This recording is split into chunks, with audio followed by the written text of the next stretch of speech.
మలయాళ చిత్రసీమలో పనిచేసే మహిళలు వేధింపులకు గురవుతున్నారని తాజా నివేదిక బయటపెట్టింది. కాస్టింగ్ కౌచ్ లైంగిక వేధింపులు ఎదుర్కొంటున్నారని జస్టిస్ హేమా కమిటీ నివేదిక స్పష్టం చేసింది. సినిమా పనులు మొదలు కాకముందే లైంగిక వేధింపులకు పాల్పడుతున్నట్లు అనేక మంది బాధితులు ఆరోపించినట్లు తాజా నివేదిక తెలిపింది. మలయాళ సినీ పరిశ్రమలో మహిళలు ఎదుర్కొంటున్న సమస్యలను అధ్యయనం చేసేందుకు కేరళ ప్రభుత్వం 2019లో జస్టిస్ హేమా నేతృత్వంలో ఓ కమిటీని ఏర్పాటు చేసింది. ఆ నివేదిక ప్రభుత్వానికి అందినప్పటికీ అందులోని విషయాలు మాత్రం బయటికి రాలేదు. తాజాగా సమాచార హక్కు చట్టం కింద బయటకు వచ్చిన ఆ నివేదికలో అనేక దిగ్భ్రాంతికర విషయాలు వెలుగు చూశాయి.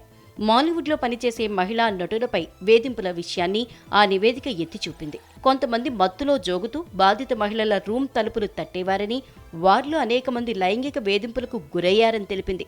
భయం కారణంగా వారు పోలీసులకు ఫిర్యాదు చేయటం లేదని స్పష్టం చేసింది. తమ డిమాండ్లకు సిద్ధంగా ఉండే మహిళలకు కోడ్లనిచ్చేవారని, సిద్ధంగా లేని వారిని అవకాశాలు లేకుండా చేసేవారని తాజా నివేదిక తెలిపింది. బాధితులు చెప్పే విషయాలను విని షాక్కు గురైనట్లు రిపోర్ట్లో జస్టిస్ హేమ రాశారు. సినిమాల్లో నటించాలన్నా లేదా మరే పని చెయ్యాలన్నా లైంగికంగా సన్నిహితంగా మెలిగితేనే అవకాశాలిస్తున్నట్లు తాము గుర్తించామని, క్రిమినల్ గ్యాంగ్ చేతిలో మలయాళ చిత్రసీమ ఉందని కమిటీ నివేదిక ఆరోపించింది. ఇండస్ట్రీలో చోటు చేసుకునే నేరాలపై పోలీసులు ఎఫ్ఐఆర్లు నమోదు చేయాలని సూచించింది.